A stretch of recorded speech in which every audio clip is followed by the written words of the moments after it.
Everything about the baby shower shimmered with perfection. The kind of event that lingered in your memory for all the right reasons. I had arrived early with a bundle of delicately wrapped gifts and a smile that hurt my cheeks. Lauren's home had been transformed into a pastel wonderland, lavender streamers, paper lanterns, and floral arrangements that could have been lifted from a wedding magazine. Guests mingled easily in the warmth of late afternoon sunlight, sipping punch and swapping motherhood advice. It felt like love lived in every corner of that house. Before I continue narrating the story of Michelle, please consider giving this video a like, share it, and subscribe to the channel. Lauren floated from group to group, radiating joy with one hand resting protectively over the soft swell of her belly. Her smile never wavered as she accepted hugs and congratulations, her voice full of maternal certainty. She laughed at jokes, asked after people's children, and recounted her morning sickness in oddly specific detail. The ease with which she navigated every conversation left no room for doubt about her impending motherhood. Even I found myself marveling at her poise. My husband Donald stood near the refreshment table, arms crossed, his expression unreadable. He had agreed to attend reluctantly, preferring clinical order to emotional events like these. But I had insisted, saying that it meant the world to me, and Lauren, that he come. He'd been cordial enough at first, chatting with a few familiar faces, even complimenting the deviled eggs. Still, a kind of stillness had overtaken him after an hour, and now he looked carved from stone. I caught his eye, offering a small smile to ease whatever tension he seemed to be holding. Instead of returning it, he stared past me, his gaze fixed intently on Lauren. I turned to follow it, expecting to see something amiss. Maybe a guest had spilled something or a child was acting out. But nothing was wrong, at least nothing visible. Donald's stare held something deeper, something that made my stomach twist. He crossed the room toward me slowly, each step deliberate, and leaned in so close his breath warmed my ear. "We need to leave now," he whispered, and my body tensed at the urgency laced in his tone. "Why?" I asked, instinctively glancing around as though danger were hiding in plain sight. He didn't answer, only placed a firm hand on my lower back and began steering me toward the door. Confused and uneasy, I followed. Outside, the brightness of the day did little to ease the growing sense of dread settling in my chest. Donald walked quickly toward our car, keys already in hand, his jaw set tight. I struggled to keep up, heels clicking too loudly on the driveway as I tried to make sense of his behavior. "Donald, you're scaring me," I said as he pulled open the passenger door. He didn't respond until the car was in motion. "You honestly didn't notice?" he asked, glancing at me with disbelief etched into every line of his face. I shook my head, heart hammering so hard it drowned out the sound of the tires on pavement. "Notice what?" I demanded, frustration creeping in alongside fear. He took a deep breath, then exhaled slowly, his grip tightening on the wheel. "She's not pregnant, Michelle!" His words hit like a slap, so absurd I almost laughed. But the look on his face told me he wasn't joking, not even a little. "What are you talking about?" I asked, my voice pitched high with disbelief. "You saw her. She looks pregnant. She talks like she's pregnant." Donald kept his eyes on the road, unmoved. "She's faking it," he said flatly, like it was the simplest truth in the world. I noticed things, the way she moved, the way she stood.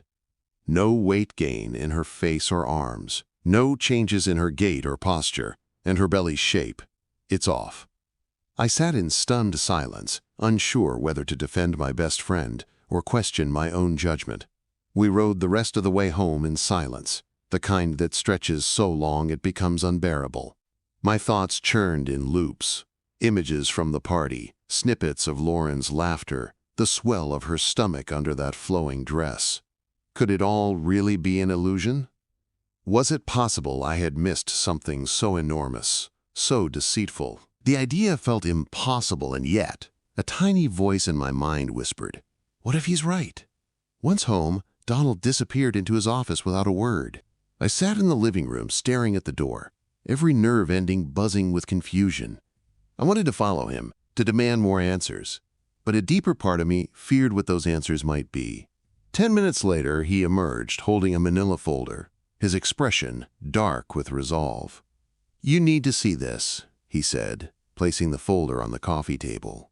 I opened it slowly, heart pounding as I flipped through the neatly printed documents inside. "These are Lauren's blood test results," Donald explained. "From last week. I accessed them through the hospital system." My head jerked up in disbelief. "You broke into her medical records?" "I didn't break in," he replied evenly.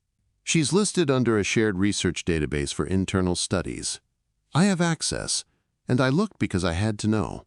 He pointed to a line on the printout, numbers and abbreviations swimming before my eyes. "These hormone levels aren't consistent with pregnancy, not even close." It felt like my brain short-circuited, struggling to process the implications. "But maybe it's a mistake," I said weakly, hoping for a way to explain this without burning everything down. Donald shook his head slowly. "There's no mistake. She's not pregnant, Michelle. And I don't think she ever was." I slumped back on the couch, the folder slipping from my hands as everything around me tilted.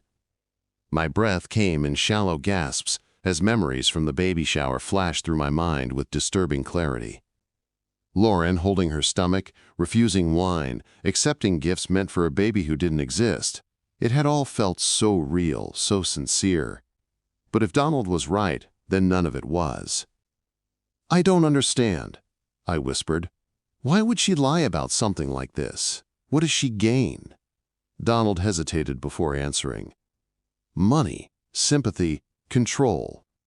The words landed like lead. "Didn't you hear about the donations?" he asked. "That whole foundation she started, New Beginnings? People were giving her envelopes stuffed with cash, grieving families who thought she'd been through what they had." I blinked at him, the room spinning. Oh my God. I sat frozen, unable to speak as my thoughts raced in panicked spirals. Donald's voice faded into the background as I recalled each moment from the party with horrifying new clarity. Lauren smiling as she opened baby clothes, nodding along to advice from experienced mothers, holding back tears when guests shared stories of loss. All of it had been part of a performance, a lie staged so convincingly I hadn't questioned a single detail. I felt like a fool, an accomplice to a deception I hadn't even known was happening. "How long have you suspected?" I finally asked, my voice barely louder than a whisper. Donald leaned back in his chair, running a hand down his face like he was scrubbing away weeks of tension. "The signs have been there for months," he said, "but I couldn't prove anything until today. Seeing her surrounded by those grieving families, accepting their stories and donations like it was all real, I had to say something." My stomach turned as I imagined the envelopes, each one representing a family's pain and hope for healing. "But why fake a pregnancy?" I asked again, as if repeating the question might unlock a better answer. Donald gave a small, joyless laugh. "Because no one questions a grieving mother," he said. "Because it makes her untouchable." That night I couldn't sleep, the weight of betrayal pressing down on my chest like a stone. I kept replaying the baby shower in my head, Lauren's face, her voice, the careful way she moved like someone guarding fragile life. Everything had been so deliberate, so planned. I wondered if I'd missed other lies over the years, red flags I'd brushed aside in the name of friendship. The next morning, I drove to Lauren's house without telling Donald. I needed to see her, to look her in the eyes and find out if any of our friendship had ever been real. As I pulled into the driveway, I noticed the decorations from the baby shower still fluttering in the breeze. Lavender ribbons drooped sadly from porch railings, and a few balloons had deflated overnight, sagging like my trust. The door opened before I could knock. It was Murad, Lauren's younger sister, looking tired and tense. Her arms were crossed, and her expression held none of its usual warmth. "She's not feeling well," Murad said, trying to block the doorway with her body. I stepped forward, unwilling to be turned away. "I need to talk to her, Murad. Please." After a long pause, she relented and stepped aside. I entered the house, and instantly everything felt wrong. The cheerful energy from the day before had vanished, replaced by a heavy silence. Lauren sat curled in a corner of the couch, still in pajamas, her hair unbrushed and face pale. When she looked up at me, there was no shock, only resignation. "I wondered how long it would take you to come," she said, voice low and hoarse. I stood there, gripping my purse strap with shaking hands. "Just tell me the truth," I said. "Were you ever pregnant?" Lauren looked away, blinking fast, and nodded slowly. "I was," she whispered, curling tighter into herself. "For about 6 weeks. I lost it before I ever had a chance to tell anyone but Alaric." Her voice cracked on his name, and I felt a sting of sympathy before remembering everything else. "And then, I just couldn't stop pretending." I stared at her, stunned. "Why?" I asked, louder this time, unable to hold back my anger. "You could have told us. We would have understood. But instead, you threw a party. You took people's money." Lauren's shoulders trembled, but her voice sharpened. "It wasn't about the money," she said, quickly, too quickly. "It was about staying relevant. Everyone else has children, has something to show for their lives. I couldn't stand the thought of fading into the background." I let out a bitter laugh, the sound shocking in the quiet room. "So you lied to everyone who cared about you? You exploited grieving families for attention?" Her eyes welled with tears, and she looked up at me pleadingly. "I was grieving too," she said. "I just didn't know how to do it the right way." "The right way doesn't involve faking a second trimester," I snapped, "or taking donation money under false pretenses." Her lips trembled, but I couldn't stop now.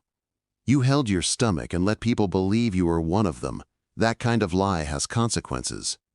Lauren said nothing, just stared down at her lap like a scolded child. I wanted her to deny it, to tell me Donald was wrong, that we were all wrong. But her silence confirmed everything. "There's an investigation coming," I told her. "People are starting to ask questions." Her head shot up, panic flashing across her face.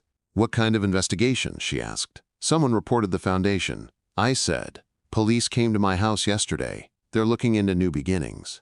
Her breathing quickened, and for the first time I saw real fear in her eyes. "You have to help me," she whispered. "You're the only one who can fix this. If you tell them it was a misunderstanding, if you say I meant well, they'll listen to you." I stared at her, astonished by the request. Even now, even faced with everything, she still expected me to lie for her. "I'm not doing that," I said firmly. "You built this lie. You lived in it. You have to face what comes next."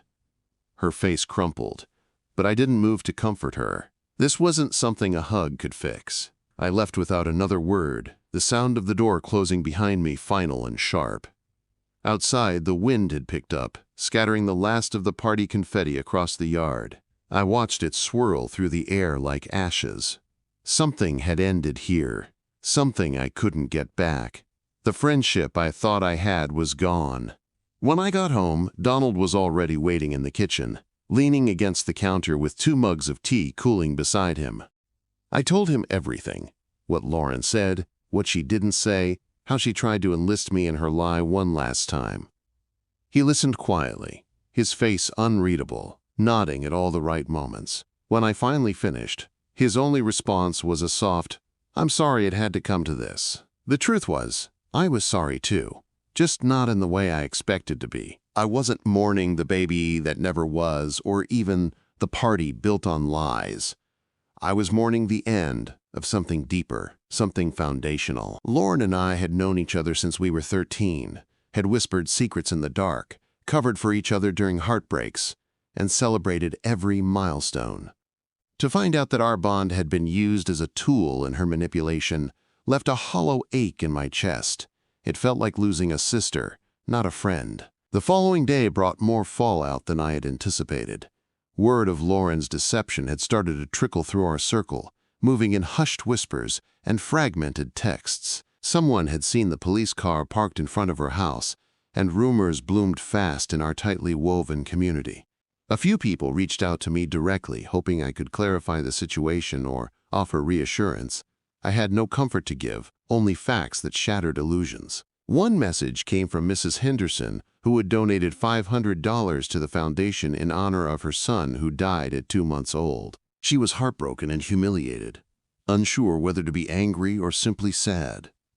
"I trusted her," the message read. "I thought she understood." I stared at her words for a long time before typing out a careful response. There was no way to soften betrayal like that. Later that afternoon, Murad showed up unannounced, her expression pinched and eyes red-rimmed.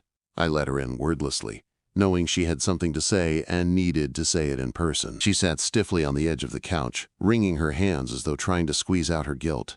"I knew," she admitted before I could ask. "Not everything, not from the beginning, but I figured it out weeks ago." She explained how she'd stumbled upon the truth while helping Lauren file donation receipts. At first, she assumed it was a mistake, old test results, misplaced papers. But when she confronted Lauren, her sister broke down and begged her not to tell anyone. She said she'd had a miscarriage and just wasn't ready to let go of the dream yet, Murad whispered. She promised it was temporary. I believed her. I could see the shame on Murad's face, and it mirrored my own confusion and guilt. We had both wanted to believe in Lauren's goodness so badly that we ignored glaring warning signs. "She manipulated you," I said gently, and Murad nodded through tears. "She manipulates everyone," she whispered. "But I never thought she'd take it this far." We talked for an hour, untangling memories and sharing pieces of a puzzle neither of us had seen clearly until it was too late. Each new revelation added another brick to the wall between who we thought Lauren was and who she had become. "I want to come forward," Murad finally said, voice shaking. "If there's an investigation, they should hear what I know." I reached for her hand and squeezed it, silently grateful that I wasn't facing this alone anymore. That evening, I received another visit, this time from Detective Coleman and her partner, Rivera. They asked if I had spoken with Lauren since their last visit, and I told them everything I could remember. I handed them Donald's folder of medical documents, careful not to implicate him in unauthorized access. Coleman's expression remained neutral, but I saw a flicker of something, satisfaction, maybe, when she saw the test results. "This helps," she said simply. They asked if I was willing to give an official statement, and I agreed without hesitation. The idea of speaking under oath, of putting my name to what I knew, made my stomach lurch. But it also felt like reclaiming control over a situation that had spiraled out of my hands. Lauren had built her lies carefully, but the truth was beginning to push through the cracks. I wasn't going to protect her anymore.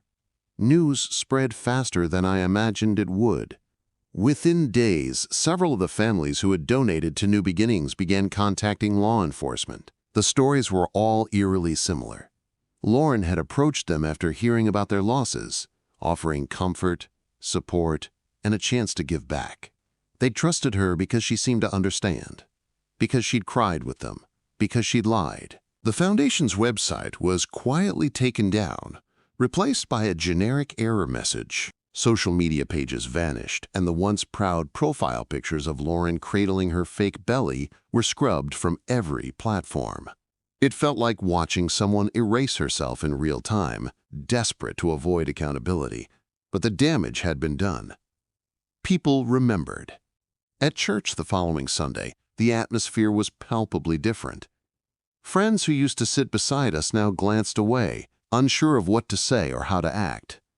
Others approached us with gratitude, thanking me for speaking up and stopping something that could have continued hurting more people. I offered polite nods, but inside I felt numb. No victory could erase what had already been lost. Lauren didn't show up that day, and part of me was relieved. I wasn't ready to face her again. Not with the community watching, not with judgment thick in the air. Murad sat beside me, hands folded tightly in her lap, and I could feel the tension radiating off her. She hadn't spoken to Lauren since our conversation, unsure what to say if she ever did. "I keep thinking about when we were kids," she whispered, "about how sweet she used to be." I knew what she meant. I had those memories too. Bike rides, whispered secrets, sleepovers filled with laughter and dreams. But they felt like relics now, souvenirs from a version of Lauren that no longer existed. Maybe she had changed slowly, or maybe she'd always been this person and we just hadn't seen it. Either way, The grief was real. The days that followed were filled with interviews, legal paperwork, and more questions than I knew how to answer. I spoke with attorneys, victims, and community leaders, all trying to piece together the scope of what Lauren had done. Each conversation revealed new layers to the deception, and each one made it harder to believe that I had ever known her at all. Murad provided documents she'd found in Lauren's office: ledgers, fake donation receipts, and personal notes that read more like a playbook than a charity plan. The evidence was overwhelming. Detective Coleman called me into the station to give a formal statement, and I sat under fluorescent lights for nearly 2 hours recounting every detail. I spoke slowly, carefully, afraid I'd miss something important or contradict myself. "Take your time," she told me more than once, offering water and breaks I declined. I wanted it over, but I also wanted it right. This wasn't just about justice anymore, it was about reclaiming truth. When the statement was finished, I walked out into the sunlight feeling like I'd left a part of myself behind. Everything about this case had cost something: time, trust, memories that now felt tainted. I went home and sat on the edge of our bed for what felt like hours. Not moving, not speaking. Donald found me there, and without saying a word, sat beside me and wrapped his arm around my shoulder. I didn't cry, but I wanted to. That night I couldn't sleep again. I kept seeing Lauren's face in my mind, not the woman from the baby shower, but the girl I'd grown up with. Her braces, her first heartbreak, the way we used to plan imaginary weddings with our favorite actors.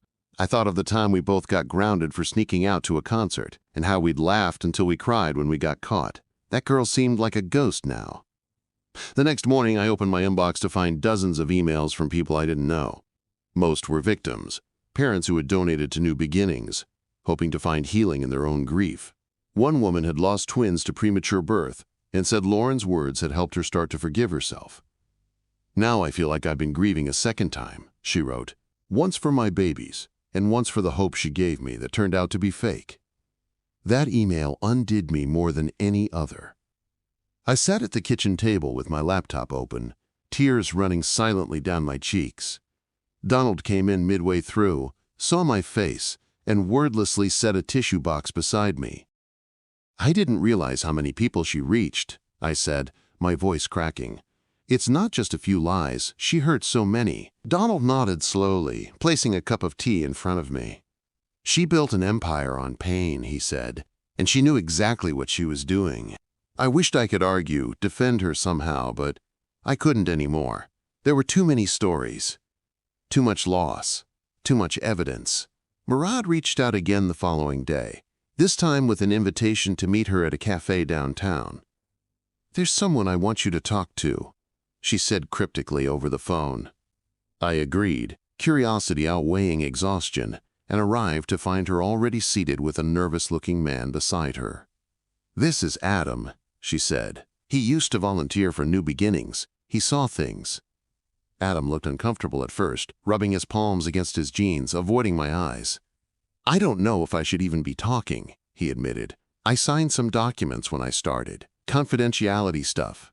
I assured him the investigation was ongoing, and that truth mattered more now than anything else. Eventually, he began to speak. He told us about how Lauren would instruct volunteers to avoid answering direct questions about her pregnancy. She always said, "Keep it vague. Just smile and say I'm doing fine," he recalled. He also mentioned odd accounting practices, donations being recorded manually and never deposited into the nonprofit account he'd helped set up. "I thought it was just disorganization," Adam said. "But now I see it wasn't that at all." His voice trembled with guilt. I thanked him, assuring him he had done the right thing by speaking up. Murad looked visibly relieved, and we both agreed to pass his name to the investigators. "He's afraid of being dragged into it," she said as we walked back to our cars. "But I told him you'd understand, that you'd make sure his voice mattered." I promised I would. The following week brought the first media article about the investigation. A local news outlet ran a story titled, quote, "Fake Pregnancy, Real Donations, The Scandal Behind New Beginnings." My name wasn't mentioned, but the quotes from donors and the photographs from the baby shower were enough to confirm everything. People in the grocery store began recognizing me, some offering quiet thanks, others just staring. I hated the attention, but I hated the silence more. Lauren hadn't been seen in public since the article dropped. Her house appeared dark every time I drove past, and her social media had gone completely dark. No updates, no defenses, not even a vague post about trust or healing. That silence was louder than anything she could have said. It felt like she had vanished. But she hadn't, not entirely. Late one evening, I received a voicemail from her, her voice hoarse and barely recognizable. "I just wanted to say I'm sorry," she began. "I know you probably won't listen to this, and I don't expect forgiveness, but I wanted you to know I didn't mean for it to go this far." The message ended without a goodbye. I listened to it twice, unsure what to feel. It wasn't enough, not after what she'd done, but part of me still clung to the hope that something human remained inside her. Donald advised me not to respond, and I agreed. Some things are better left unanswered. I saved the voicemail, then deleted her number from my phone. By the end of that week, subpoenas had started arriving at the homes of those connected to the foundation. Murad texted me late one night, saying she'd received hers and felt a mixture of fear and relief. "I've lived with the secret for too long," she wrote. "Maybe now it can finally breathe in the light." I replied with a heart emoji, unable to summon words big enough for what we were all facing. Donald's phone buzzed constantly with messages from colleagues at the hospital who'd heard whispers of his involvement. He had been careful not to disclose confidential information, but his role in identifying Lauren's lie had still raised eyebrows. Some commended him for his courage, others weren't so sure. "It's fine," he told me, brushing the stress away. "If protecting people from fraud costs me popularity, I'll sleep just fine at night." Meanwhile, I found myself becoming a kind of informal counselor for the families Lauren had deceived. Word spread quickly, and soon I was fielding calls from strangers who poured their heartbreak into my voicemail. One woman, a widow named Carla, had donated her late husband's memorial funds to New Beginnings. "I thought I was doing something good with his memory," she sobbed. "But now it feels like I handed his name to a con artist." Each story I heard peeled back another layer of Lauren's calculated cruelty. She hadn't just lied, she'd infiltrated grief, slipped inside it, and used it like currency. The intimacy she'd created with these families had been weaponized for gain. It made me question how well any of us knew the people closest to us. I started second-guessing my instincts, wondering how I'd let this happen right under my nose. I met with Detective Coleman again at the district attorney's office. This time, she introduced me to a young assistant DA named Rachel, who would be handling the case if it went to trial. Rachel had kind eyes but a razor-sharp presence, and she wasted no time outlining what came next. "We're likely headed toward fraud charges, maybe wire fraud, depending on how the donations were solicited," she explained. "Your testimony will be essential." The idea of sitting in a courtroom across from Lauren turned my stomach. I wasn't afraid of her. I was afraid of what she still meant to me, of the part of my heart that hadn't caught up to the truth. I told Rachel I would testify and meant it, even as my hands trembled. "You're doing the right thing," she said. "A lot of people wouldn't." That night, I finally sat down with Donald and asked the question I'd been avoiding. "Do you think she's sick?" I asked, staring into my tea as the steam curled upward. He didn't answer right away, choosing his words carefully like he always did. "I think she's a narcissist," he said at last. "Not delusional, calculated." It wasn't what I wanted to hear, but it made sense. Lauren didn't seem confused or lost. She seemed strategic. Her lies were too organized, too rehearsed, too convenient. She had spun a web with precision and watched us all walk straight into it. The more I thought about it, the clearer it became. I received a formal letter confirming the court date, 3 months from now. It felt both far away and unbearably soon. Murad would testify as well, and so would 2 of the grieving families who had filed civil suits in addition to the criminal investigation. Adam, the volunteer, was still deciding. "I want to help," he said in a voicemail, "but I'm scared." We all were, in our own ways.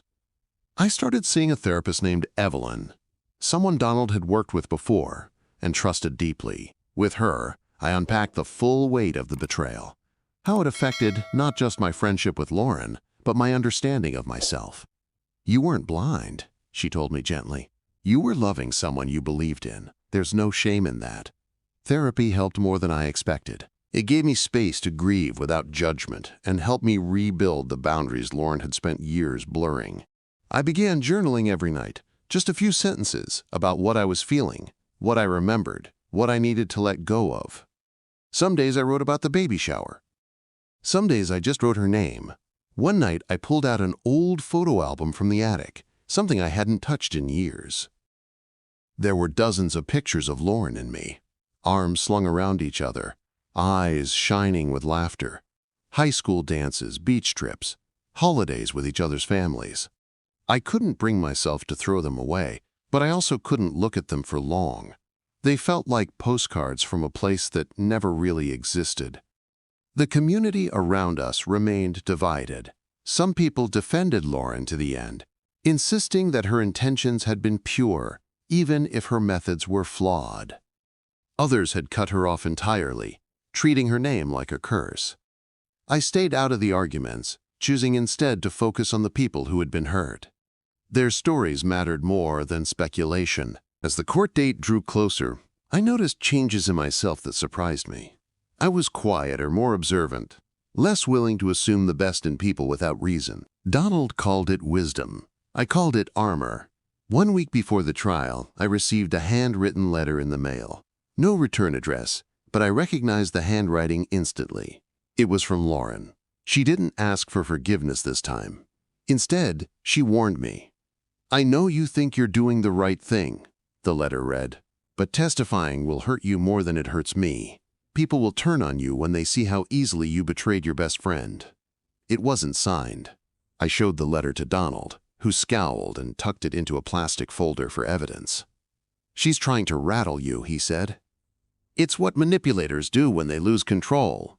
I nodded, but the words still clung to my skin like oil. That night, I stared at the ceiling long after Donald fell asleep beside me. I thought about Lauren sitting in some dark room, writing that letter by hand, choosing every word with care. I wondered if she believed what she'd written. I wondered if part of her truly thought she was the victim. I closed my eyes and whispered, "You did this to yourself." The morning of the trial arrived gray and overcast, as if the sky itself refused to offer clarity. I dressed carefully, black slacks, a slate blouse, and a cardigan that felt like armor more than comfort. Donald offered to drive me, but I told him I needed to go alone. The drive to the courthouse was quiet, the hum of the engine the only sound I could tolerate. When I pulled into the parking lot, my hands trembled as I reached for the door handle. Inside, the courthouse buzzed with a strange mix of tension and bureaucracy. People shuffled papers, whispered instructions, and moved with practiced indifference down the halls. I checked in with the assistant DA, Rachel, who gave me a reassuring smile. "You'll do fine," she said, placing a hand lightly on my shoulder. "Just tell the truth. That's all we need from you." They called my name mid-morning, and I stepped into the courtroom like I was crossing into another life. Lauren sat at the defense table, her hair pulled back tightly, her face pale and unreadable. She didn't look at me, and I didn't look at her. The bailiff swore me in, and the words felt heavier than they ever had before. I took my seat, folded my hands, and waited. Rachel's questions were calm, deliberate, and unyielding. She walked me through my friendship with Lauren, the baby shower, the donations, and the discovery of the fraud. I recounted each moment carefully, never exaggerating, never holding back. Every word I spoke felt like a crack in the foundation of what had once been my closest relationship. Still, I spoke them because they were true. When Rachel asked about the medical documents, I explained how Donald had noticed inconsistencies and why he'd looked deeper. I made sure to clarify that he hadn't violated hospital policy, only reviewed information legally accessible to him through internal research logs. The judge listened without expression, but I could feel the tension in the room shift slightly. "And what was your reaction when you saw those results?" Rachel asked. Devastated, I answered. I felt like I'd lost my best friend and didn't even know who she'd been. The defense attorney's cross-examination was colder, more aggressive, designed to chip away at my credibility. He questioned my loyalty, my motivations, even my mental state during the baby shower. "Isn't it possible you were mistaken?" he asked, eyebrows raised. "That you misinterpreted your friend's grief as deception?" I held his gaze and said, "No, what I saw wasn't grief, it was a performance." He tried to frame me as vindictive, suggesting I was jealous of Lauren's popularity and success in the community.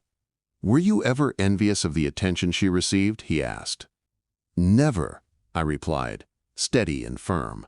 "I loved her. That's what makes this so painful." There was a pause after that, a long silence that neither of us tried to break. Once I stepped down from the witness stand, my knees felt weak beneath me. Rachel gave me a small nod as I returned to the bench, and I sat beside Murad, who reached over and squeezed my hand. Her testimony would come next, and I knew it would be harder than mine. She wasn't just a friend, she was Lauren's sister, and her truth would carry a different kind of weight. Murad's voice wavered at first, but grew stronger with each answer. She spoke about the documents she found, the conversation she'd had with Lauren, and the promises Lauren made not to let it go too far. "She said it was temporary," Murad explained, looking straight ahead. "But every time I asked when she'd come clean, she found a reason not to." Her words drew a gasp from someone in the gallery. Adam testified later that afternoon, his voice shaking but clear. He confirmed everything he'd told us before: Lauren's instructions to volunteers, the questionable bookkeeping, the misleading emotional appeals. "She knew exactly what she was doing," he said, "and we all believed her because she looked like someone who had suffered." His hands trembled as he stepped down, but his face held a quiet kind of peace. By the end of the day, the room felt like it had exhaled all at once. The prosecution rested, and the judge announced that closing arguments would begin in the morning. I walked out of the courthouse with Murad and Adam beside me, the three of us silent as we moved through the fading light. Reporters stood by the courthouse steps, but none of us spoke. We had already said everything that mattered. That night, Lauren's name was all over the news. The trial had drawn attention from local and regional outlets, each reporting on the, quote, baby shower scam and the betrayal of a trusted community figure. Some articles were sensationalized, others more measured, but all painted the same picture: a woman who weaponized grief and built her reputation on lies. I read only one article before shutting off my phone. The truth no longer needed to be explained to me. I had lived it. Donald cooked dinner while I sat at the kitchen table, staring into the steam rising from my tea. He didn't ask about the courtroom. He just handed me a bowl of soup and sat beside me, quiet and steady. "You were brave," he said finally. "Even when it hurt, you told the truth." I nodded, though I didn't feel brave. I felt hollow, scraped out by the weight of all that had been lost. Friendship, trust, the innocence of believing people are who they say they are. "Do you think she'll go to prison?" I asked. Donald didn't answer right away. "I think she'll face consequences," he said. "What kind? I don't know." The next day, the closing arguments began. The prosecution focused on patterns, how Lauren had researched her victims, targeted them, and used their tragedies as leverage. "This was not an emotional lapse," Rachel said to the jury. "This was a system, a strategy, a deliberate act repeated again and again." The courtroom was silent when she sat down. The defense painted Lauren as mentally unwell, a grieving woman who had lost herself in her own illusion. "She never meant to harm anyone," the attorney insisted. "She was simply trying to cope with unimaginable loss." But no amount of soft words could erase the testimonies, the documents, the truth that had been laid bare. We all saw it, and we all knew. The jury was sent out before noon, and we were told to expect a wait.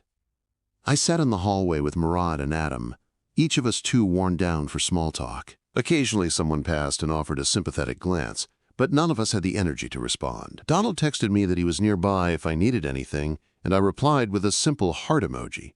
I didn't want to see anyone yet. I wanted to sit with the silence and let it hold me. After 3 hours, the bailiff appeared and told us the jury had reached a verdict. My stomach dropped, and I looked at Murad, who looked like she might throw up. We followed him back into the courtroom, where the judge waited with a face carved from granite. Lauren was already seated, flanked by her attorney, her expression unreadable. She glanced at us once, then looked down at the table and didn't lift her gaze again. The jurors filed in slowly, most of them avoiding eye contact with anyone in the room. The foreperson handed the verdict form to the bailiff, who delivered it to the judge. He read it silently, then passed it back. "Will the defendant please rise?" the judge said. Lauren stood, her hands folded in front of her like a child preparing for punishment. The courtroom was utterly still as the foreperson read the verdict. "On the charge of wire fraud, we find the defendant guilty." A murmur swept through the gallery, followed by the unmistakable sound of someone sobbing softly. "On the charge of charitable solicitation under false pretenses, we find the defendant guilty." Another pause, heavier this time. "On the charge of theft by deception, we find the defendant guilty." Lauren did not cry.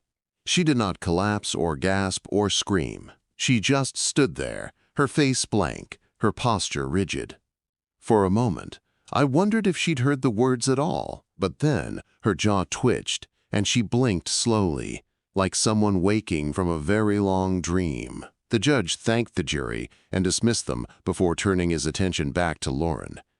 "Sentencing will occur in 30 days, he said. "The defendant will remain under house arrest until that time." Her attorney nodded, placing a steadying hand on her back, but she didn't react. The gavel struck once, sharp and final. It echoed through my chest like a heartbeat I didn't recognize. Outside, the reporters were waiting again, cameras flashing and microphones angled toward our faces. I ignored them, walking past with Murad beside me and Adam trailing close behind. None of us spoke until we reached the parking lot, where we paused as though afraid to go in separate directions. "It's over," Murad said, but it didn't feel like the truth. It felt like something else was just beginning. That night, I couldn't sleep. I kept hearing the words, "guilty," on a loop in my mind, echoing through everything I did. Donald lay beside me, his breathing steady, but I knew he was awake too. At one point I whispered, "Do you think she ever loved any of us?" It took him so long to answer, I thought he might not. "I think she loved being loved," he finally said. The following week was strangely quiet. The phones stopped ringing, and the messages slowed to a trickle. Most of the people who had needed to talk had already done so, their stories told and grief laid bare. I filled the time with cleaning, sorting, and organizing, small acts that gave me control over something. Murad and I spoke daily, our conversations softer now, less frantic. When the sentencing day arrived, I dressed in the same outfit I had worn for the verdict. It felt appropriate, as if clothing could anchor me to the truth of everything that had happened. The courtroom was less crowded this time, just close family, a few victims, and law enforcement. Lauren was brought in through a side door, her ankle monitor barely visible beneath her slacks. Her lawyer whispered something to her, but she didn't nod. Victim impact statements were read aloud, and I listened as each person shared how Lauren's deception had wounded them. Carla, the widow who had donated her husband's memorial funds, spoke through tears. "I wanted to believe I was helping someone," she said. "Instead, I became part of a lie." Her words sank into the room like stones dropped in water. I saw Lauren flinch for the first time. Mrs. Chin's voice cracked as she described how she had given up her emergency savings thinking it would help someone who truly understood her loss. "You made me feel like my daughter mattered," she said, "but it was all pretend." I wanted to reach out and hold her hand, but I stayed where I was. This moment was hers, and she deserved to speak freely. The judge spoke last, his tone measured but firm. He listed the charges, the total amount of money collected fraudulently, and the manipulative tactics Lauren had employed. "This was not an isolated lapse in judgment," he said. "This was a pattern of calculated deception against emotionally vulnerable people." He sentenced her to 3 years in prison, followed by 5 years of probation and restitution to the victims. Lauren did not look at anyone as she was led away. I felt no triumph as she disappeared behind the courtroom doors. Just a hollow space where friendship had once lived, now filled with the weight of justice. Murad wept quietly beside me, and I wrapped an arm around her shoulder, holding on more for myself than for her. "It's done," she whispered. But we both knew healing had only just begun. Outside, there were no reporters this time, no spectacle, just cool air, a pale sky, and the low hum of traffic in the distance.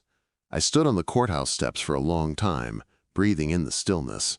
It didn't feel like closure. It felt like the fragile beginning of something that might, someday, become peace. Life, after the sentencing, felt surreal, as if time had slowed into a thick silence I didn't know how to move through. For the first few days, I avoided social gatherings, unsure how to exist in a world where Lauren was no longer a part of mine. I kept expecting to hear her voice on the phone or see her name pop up in my inbox, but there was nothing, just absence. It was a different kind of grief, one that settled in the bones instead of the heart. Murad returned to her parents, home for a few weeks, needing time away from the house she'd once shared with Lauren. She sent me occasional updates, photos of her family's garden, screenshots of support messages from old friends, and once a picture of her holding a letter from someone she'd helped connect to victim services. "Feels like I'm doing something real for once," she wrote. I told her I was proud of her, and I meant it more than she probably knew. Helping others had become our lifeline. I threw myself into volunteer work with a local organization that supported survivors of fraud and emotional abuse. It gave me purpose, a place to channel the storm that had passed through my life and left everything changed. I met people who had experienced manipulation on all different scales, romantic, familial, professional, and realized how universal the pain was. Their stories reminded me of my own, and in listening, I began to stitch together the torn fabric of my trust. Healing, I discovered, was not about forgetting, but understanding. Evelyn, my therapist, encouraged me to write a letter to Lauren, not to send, but to release. I resisted at first, unsure what I could say that hadn't already been screamed in silence inside my own head. But one rainy afternoon, I sat down and wrote without stopping. I told her everything, the betrayal, the confusion, the love I had carried like a shield even after she'd broken it. I folded the letter, placed it in an envelope, and tucked it inside the back of my journal. A month after Lauren's sentencing, I received a call from the district attorney's office. The restitution process had begun, and they wanted to confirm my address for official documentation. "You may be eligible for a portion of the recovered funds," the woman on the phone explained. I didn't know what to say. I hadn't donated any money to New Beginnings. "I'll accept the letter," I said, "but I don't need the money." The check arrived anyway. An envelope containing $50 and a form letter that apologized for the inconvenience and thanked me for my involvement. I stared at the small amount, unsure whether to laugh or cry. I didn't cash it. Instead, I donated it to a charity for parents who had lost infants, a real one, with real impact. One afternoon, I ran into Carla at the local farmer's market, her arms full of sunflowers. We stood under a tented stand, talking in low voices while people shuffled past us with paper bags and honey jars. "It still hurts," she admitted, "but it's different now. It's not sharp anymore, more like a dull bruise." I nodded, knowing exactly what she meant. "Do you ever think about forgiving her?" I asked, not as a challenge, but as a shared curiosity. Carla was quiet for a long moment. "Maybe someday," she said. "But not until I believe she understands what she took from us." It was the most honest thing I'd heard in weeks. I walked home with a small bouquet of sunflowers and placed them in a vase on the kitchen table. Donald came in shortly after, noticed the arrangement, and smiled. "They look like hope," he said, setting his keys down. "A little ragged, but still standing." I smiled, touched by the simplicity of his words. He had been my anchor through the chaos, steady in his belief that truth mattered even when it hurt. We didn't talk about Lauren much anymore, not because we were avoiding it, but because the story no longer belonged at the center of our lives. We were moving forward, one quiet day at a time, and I was learning to breathe again, News of Lauren's incarceration didn't stay quiet for long. Someone posted a court summary in a community forum, and soon people were commenting with mixed emotions. Anger, vindication, even pity. I always knew something was off. One comment read, "She was too perfect." Another said, "What a waste. She could have done real good if she'd just been honest." I didn't reply, but I read every word. 3 months into her sentence, I received a letter postmarked from the correctional facility. My name was handwritten in familiar script, but I didn't open it right away. It sat on the kitchen counter for 2 days, untouched. When I finally tore it open, I unfolded the paper with cautious fingers, already bracing for manipulation. Instead, I found something that surprised me. It was short, less than a page, and lacked the dramatic tone of her previous messages. "I don't expect you to believe anything I say," it began, "but I wanted to tell you that I think about that day, your face at the baby shower, every single night before I fall asleep." She didn't ask for forgiveness. She didn't make excuses. She ended with, "I broke something I'll never get back, and I see that now." I didn't know if it was genuine. I didn't know if it mattered. I folded the letter, placed it in the same journal where I'd hidden my own, and closed the cover. Some stories didn't need a neat ending. They just needed a place to rest. In therapy, Evelyn asked if I felt closure. I paused before answering, watching the sunlight trace lines across her office wall. "I feel clarity," I said finally. "And I think that's better." She nodded, and I saw pride in her eyes. As the seasons changed, so did I. Grief became less of a shadow and more of a soft outline I carried with me. I stopped trying to fill the space Lauren had left and started growing around it. Some friendships deepened, others faded, and all of it felt honest. I no longer needed answers, just peace. Fall arrived with a quiet grace, the kind that slips in through open windows and curls around your ankles. I began spending more time outdoors, walking trails near the lake, sipping coffee on the porch, watching leaves shift from green to fire. The air was crisp and honest, like the truth I had fought so hard to stand in. Donald often joined me in these quiet rituals, neither of us needing to say much anymore. Silence had become its own kind of healing. One Saturday morning, I received a call from Murad, her voice lighter than it had been in months. "I got a job," she said, almost laughing. "Part-time coordinator for a bereavement nonprofit. Can you believe it?" I could. Of everyone affected by Lauren's lies, Murad had taken her guilt and turned it into something selfless. We met for lunch that same afternoon, catching up over grilled sandwiches and sweet tea. She looked more like herself than she had in a long time. Shoulders relaxed, eyes brighter. They asked if I'd ever been close to someone who experienced infant loss, she said, her smile faltering only slightly. I told them the truth, that I was close to someone who pretended to. We didn't speak Lauren's name, but her presence hovered at the edges of our conversation. It always would, I supposed. Some people leave permanent outlines, even if they're gone. Before we parted, Murad handed me a small pamphlet from the nonprofit. "They're looking for speakers," she said quietly. "You don't have to decide now." I tucked it into my bag, unsure whether I was ready to turn my pain into a public narrative. But later that night, as I reread some of the messages I'd saved from victims, I realized the story had never really belonged to just me. It had always been a chorus of voices. Lauren had created a web, but it was our collective unraveling that revealed the truth.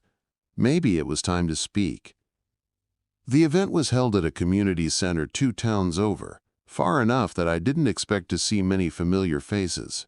I wore a navy dress and simple heels, my hands shaking as I stepped up to the podium. There were 20 people in the audience: parents, siblings, counselors, survivors. I didn't read from a script. I just told the truth. I spoke of friendship, of trust, and the long ache of betrayal.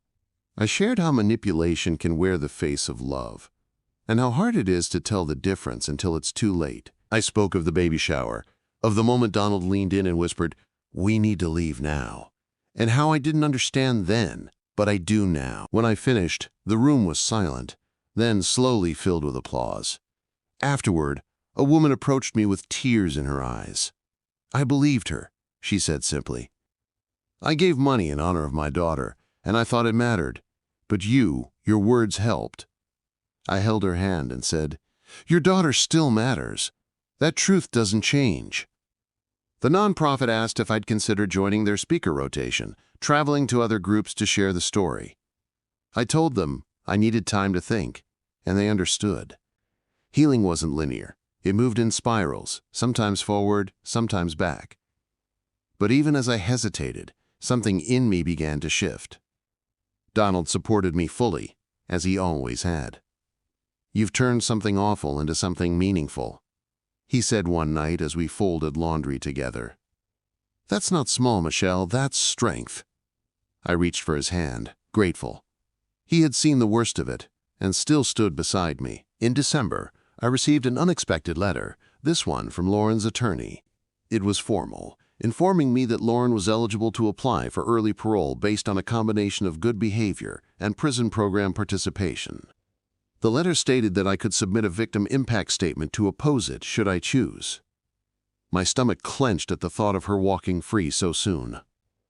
But I didn't react right away. I took the letter to Evelyn, reading it aloud in her quiet office. She listened without interrupting, then asked, "What would writing the statement mean for you?" I sat with the question for a while. "It would mean not letting her rewrite the ending," I said. "It would mean telling the truth, again." So I wrote it. I wrote about the victims, about the grief she exploited, about the community she fractured. I wrote about the trust she destroyed in me and others, the silence she expected us to maintain. I wrote about how her lies didn't end the day she was sentenced, that they continued to echo years later. And I ended with the words, "Some mistakes are too deliberate to be called mistakes." I mailed it the next day. 2 weeks later, I received confirmation that my statement had been received and placed in her parole file. There was no guarantee of the outcome, but that wasn't why I'd written it. I had spoken up not to punish her, but to honor the truth, to protect the silence from being rewritten. It felt like closure of a different kind. The holidays came and went, quieter than in years past, but full of small, real moments. Donald and I invited Murad over for Christmas Eve dinner, and we toasted with cider instead of wine. She brought a box of old photographs, some of which included Lauren, and asked gently if I wanted to see them. I hesitated, then nodded. We looked through them one by one, naming the years and places, remembering who we were before everything changed. "This was before the lies," Murad said once, holding a picture of the three of us at the beach. She still laughed like she meant it back then. I studied the image, wondering if that was true, or if she had simply been rehearsing even then. I didn't say that aloud. Some answers no longer mattered. That night, I lay awake staring at the ceiling, the photo album still open on the nightstand. I wasn't angry anymore. I wasn't even sad, not in the way I had been. I was just tired, and finally at peace with being tired. Spring crept in like a whispered apology, soft breezes, budding trees, and longer days that didn't feel so heavy anymore. I began waking earlier, letting sunlight warm my face through the kitchen window as I made coffee. The stillness that had once felt suffocating now felt like something sacred, something I'd earned. Donald and I planted herbs in small pots on the porch, laughing over who forgot to water what. Life had found a rhythm again, slower and quieter, but real. One morning in April, an envelope arrived without warning. No return address, just my name in familiar script. My heart clenched as I opened it. The contents short and oddly plain. "Parole denied," it said. "She will serve out the remainder of her sentence." No signature, no flourish, no apology, just the finality of consequence. I didn't feel triumphant. I didn't feel vindicated.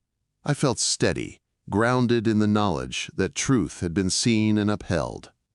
There was power in that, not in her punishment, but in the confirmation that choices mattered. I folded the letter and placed it with the others in the drawer I now called the vault. Later that week, I spoke at another grief support gathering, this one for families who had experienced miscarriages and infant loss. I stood before them with care, knowing the weight they carried, honoring it with the gentleness it deserved. I shared my story. Not Lauren's name, not the scandal, just the lesson. That grief deserves honesty, that even in pain, we must protect truth. Afterward, a man approached me, eyes shining with quiet recognition. "You're the one from that article," he said, voice kind. "My sister was one of the donors. She never got her money back, but she says your testimony gave her something better." I thanked him, stunned by how far the ripple had reached. We shook hands and he left before I could ask his name. Murad called me the next evening with news that caught me off guard. "I'm moving," she said. "I've been offered a full-time role at the national chapter of the nonprofit." I smiled so hard my cheeks ached. "You're going to be incredible," I told her. "And they're lucky to have you."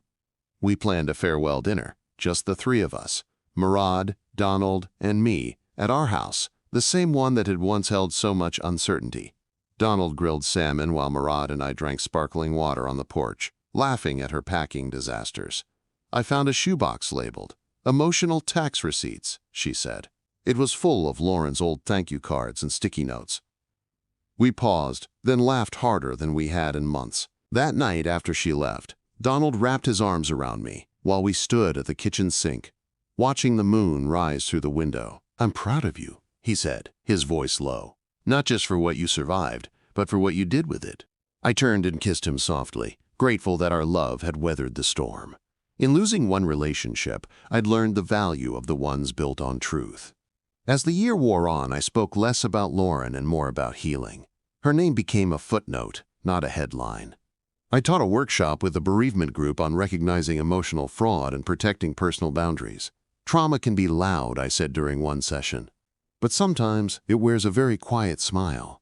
Evelyn and I decided to taper our sessions, not because I was finished healing, but because I had learned how to continue on my own. She handed me a small stone on our last day, smooth and gray with the word truth etched into it. "Keep this where you can see it," she said. "It's not a finish line, just a compass." I thanked her with tears in my eyes. Not all therapy ends in silence. Some ends in direction.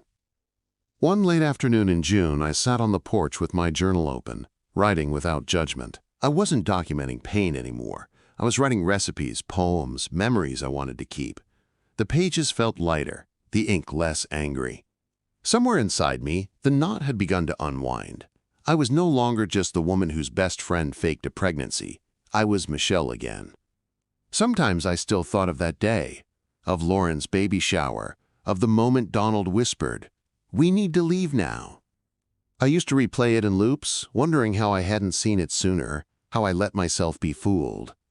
But not anymore. Now, when I remember it, I think of what followed, of truth and courage, and the long, hard road back to myself. Donald joined me with 2 glasses of lemonade, passing one into my hand without needing to speak. We sat in silence, the wind brushing the leaves in the oak tree, the light golden and forgiving. "Do you think she'll reach out again?" I asked softly. Donald shrugged. "If she does, you'll know what to do." I nodded, because I would. I didn't need to be angry anymore. I didn't need revenge or apologies. I only needed to remember who I was, and who I refused to become. Summer arrived in full, the garden blooming wildly with tomatoes, basil, and joy. Murad sent postcards from conferences across the country, Chicago, Seattle, Atlanta, each one with a handwritten note that ended in, "Still learning, still healing." I kept them pinned on the fridge like trophies, proof that growth doesn't always look like winning. It sometimes looks like surviving. And as I watched the sun dip below the horizon that night, fireflies flickering across the lawn like tiny promises, I knew I was okay. I had walked through lies and fire and grief. I had stood up when it would have been easier to sit down. And in the end, I had chosen truth. Every time.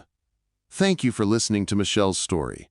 If you're yet to subscribe, please consider doing so before watching another story on the channel.